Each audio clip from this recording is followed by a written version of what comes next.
I think painting is the physical manifestation of the rhythms of the body, which is in tune with the universe, and that painting never lies. These paintings are pure visual statements. Painting like that is like an athlete being in the zone. If you think about it too much, you'll never do it. Trust your instincts and experience. On this edition of Art Now, we'll look at the work of Jerry Savage.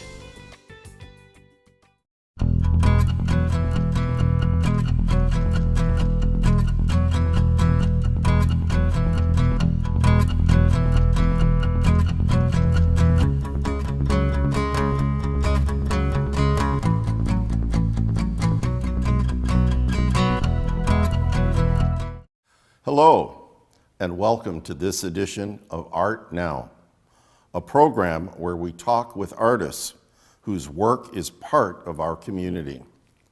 I am John Morrison, and I'll be your host. Our guest today is Jerry Savage. Thank you, Jerry, for allowing us in your home to discuss your work. Jerry received his BFA degree in painting from the Art Institute of Chicago, and also his MFA degree in painting from the University of Southern California. Jerry came here in 1962 to teach painting at the University of Illinois and continued teaching here at the U of I Department of Art and Design until he retired in 2000. Well, Jerry, can you tell us a little bit about your background, perhaps a bit about what led you to choose art and teaching as a career? Any encouragement from family members or teachers along the way? Well, it's been a very, in retrospect, a very dynamic journey. I was raised in Hyde Park in Chicago. My father wanted to be an artist, but he never went to school. And he was involved with a lot of activities, too complex to talk about. But we came from a very modest family. In school, I was a very inconsistent student. I was not interested in learning academically. But I drew a lot. And I got a lot of approval from that. And I felt that one of the secrets of life is you do what's easy. You accept what you have, what your talents are, and go with it. Right. And so I had this approval, and plus this formal introduction to art classes. Then in Hyde Park, on 57th Street, they had artist studios. And these structures were built for the World's Fair to sell tchotchkes. So artists moved in after the fair, and they had their paintings in the window. And I used to walk by and look at these paintings. And the artists were very kind to children. And occasionally you could go into the studios and see their paintings. What age were you at this point? Well, I guess I was about, very young. I was like, 4th grade, 5th grade. And I always felt that there's time and place for everything. And that when I would be interested in something, it would sort of naturally happen.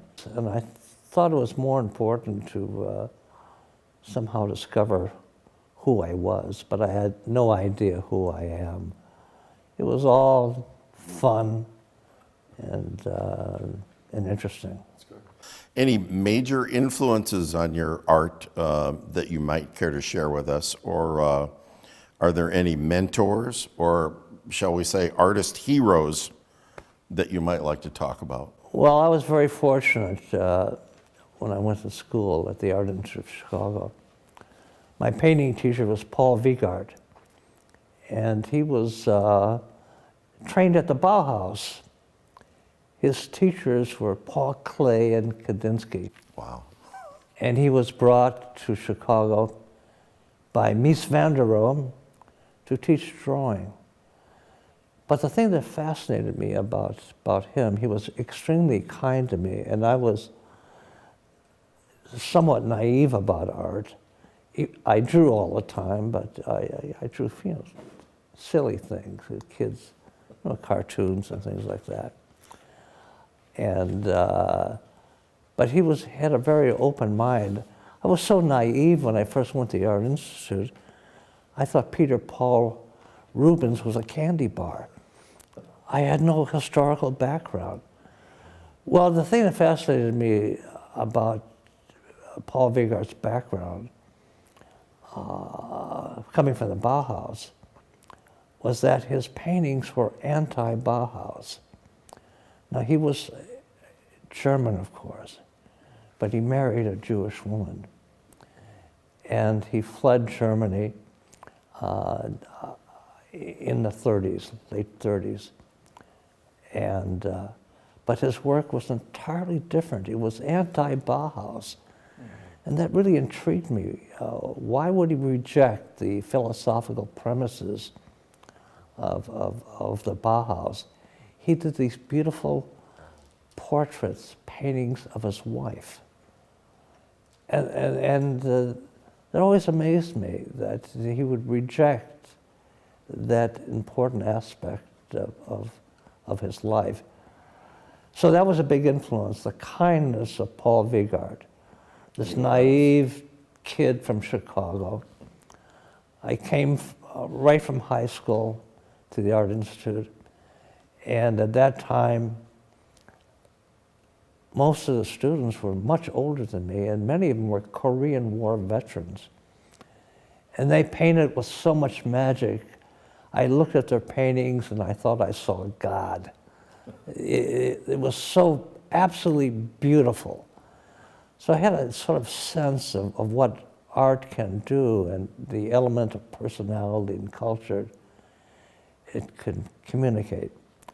But I think the big influence philosophically is when I went to California, I needed a part-time job. I was married and we had a son, so I needed to work. I got a job as a stained glass window designer, Judson Studio in Pasadena. And part of my training was to copy the windows of Chartres Cathedral for 3 months.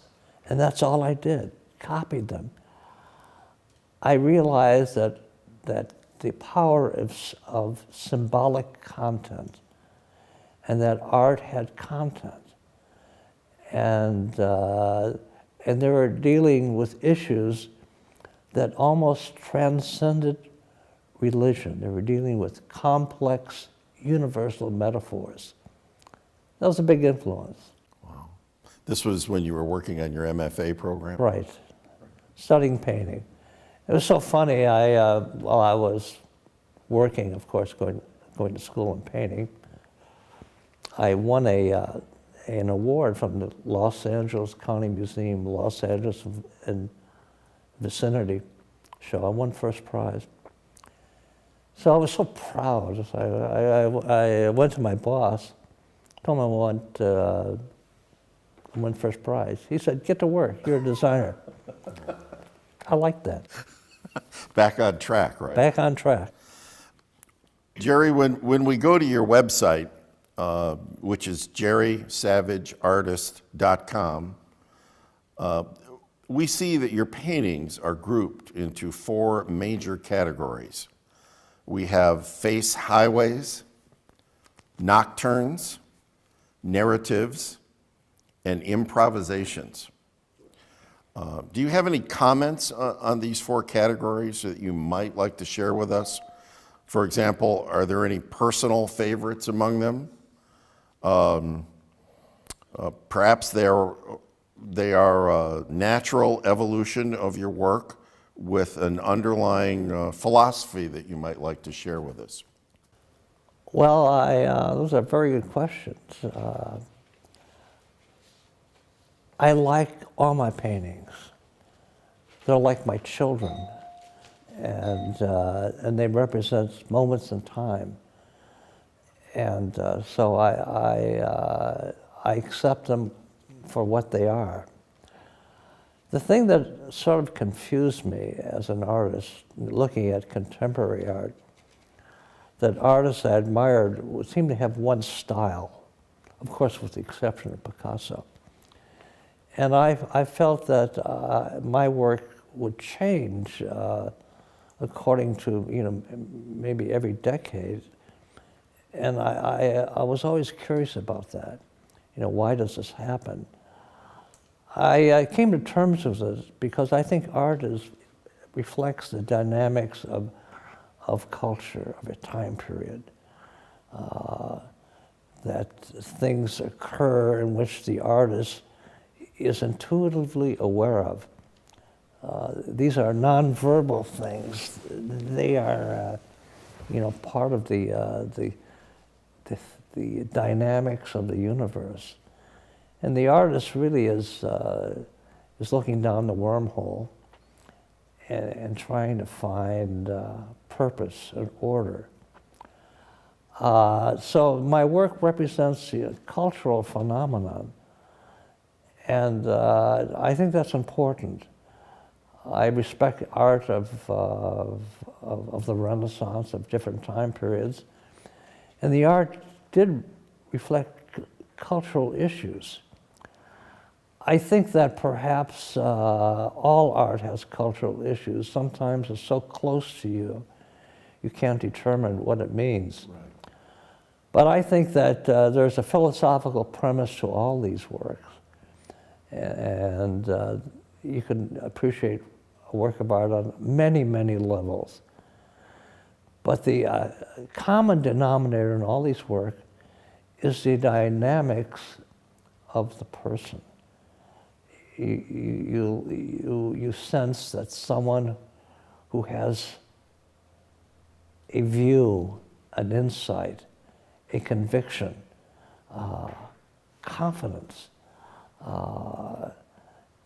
to deal with the timelessness of art. One thing I've discovered with my work is always about movement and time and change. And of course, one of my favorite philosophers is Heraclitus. And he talks about the dynamics of change and how you adapt to change. And yet, there's a timelessness in addition to change. So those things have always fascinated me. Okay.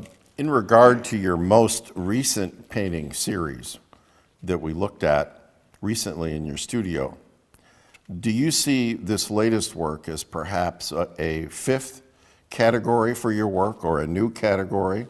Or do you feel that this work more correctly relates to one of the already 4 existing categories on your website? They all relate. I'm involved with the idea of movement, highways, and motion, and the physicality of paint, of materials. I think an artist should use materials in a very organic, visceral, sensual way. The paint, the material should become part of your soul. And so I think of my work as this journey, this continuation. And it's very hard, I think when you're young, to accept this process of continual change, because you want clarity and you want control, you want predictability. And life, to a certain extent, is not like that. You have to be quick on your feet. You have to be intuitive. You have to take risk. And you have to enjoy it. It's a gift. And I'm not talking about art as a gift. I'm talking about life as a gift. Right.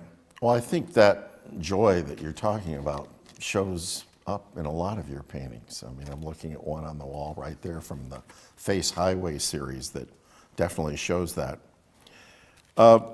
What can you tell us about your current collaboration with other professionals on the Alls Light Sculpture team?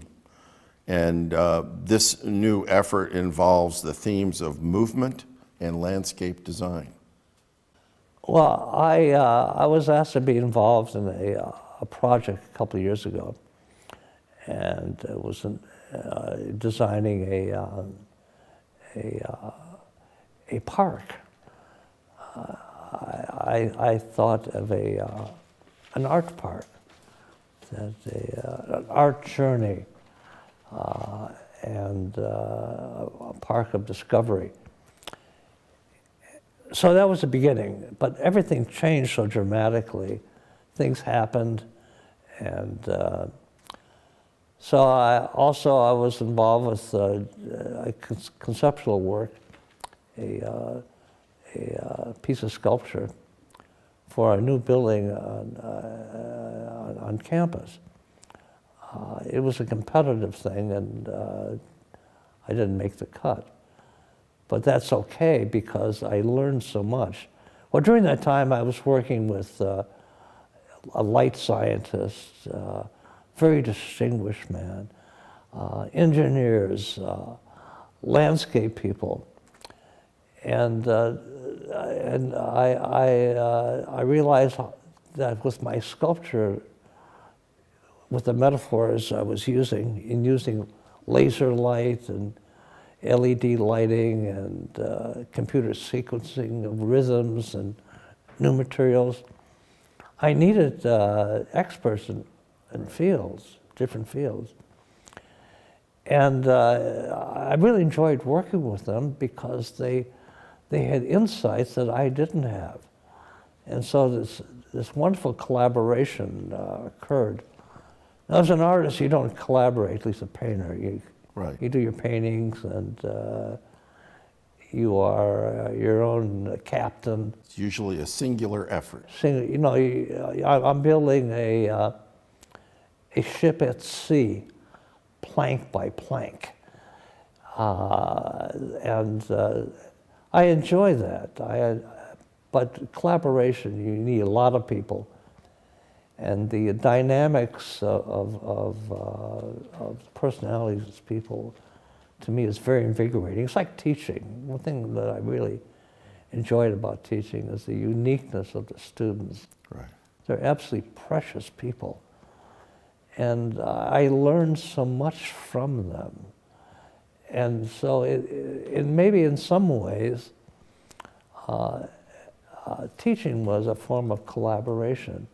Certainly. Teaching helped me find myself. Right. I couldn't agree more. I understand that. I've felt that energy that you get back from working with your students. These professionals that you're working with, are these local people at the university? Well, the main one is a former student of mine, John Clark, who's an architect of international reputation. He's currently working in a lot of projects in China. Well, he contacted me about 2 years ago. He said he's just finished a commission at the Aurora Public Library, and he wanted a serious art for the library that would have a philosophical premise to it. And since I was involved with architectural sculpture and landscaping, and thinking about art as functioning in a public space, the idea of a meeting place of people that would reveal not only beauty is extremely important, but have a philosophical, political theme about it at the same time. So that was the beginning. So working with John Clark was amazing. How I met John was so interesting. he wanted to be in my painting class, and he had no experience studying, painting in a formal way. And I asked him why he wanted to be in class, and he said, "Well, he likes painting, and but his girlfriend was in my painting class." I see. And he had no previous classes, and at that time you had to have prerequisites. Right. But I thought that since he wanted to be with his girlfriend, and his girlfriend was her name was April, was a charming, extremely talented woman. I just knew that that her boyfriend would be exceptional. So I said yes. He turned out to be a natural painter, absolutely natural. So I asked him about his background. He said, well, he's studying classical Chinese poetry. And he loved painting. So after my painting class, and a class with Keith Crown, who's a visiting artist from California, watercolors, he decided to switch to painting. But at that time, the school was very rigid, right, that you needed prerequisites. So they told him that he had to take all these design classes and drawing classes and everything else. But he was far beyond that, So he said, well, I'm gonna try something else. So he went over to architecture, and they accepted everything. Became an architect.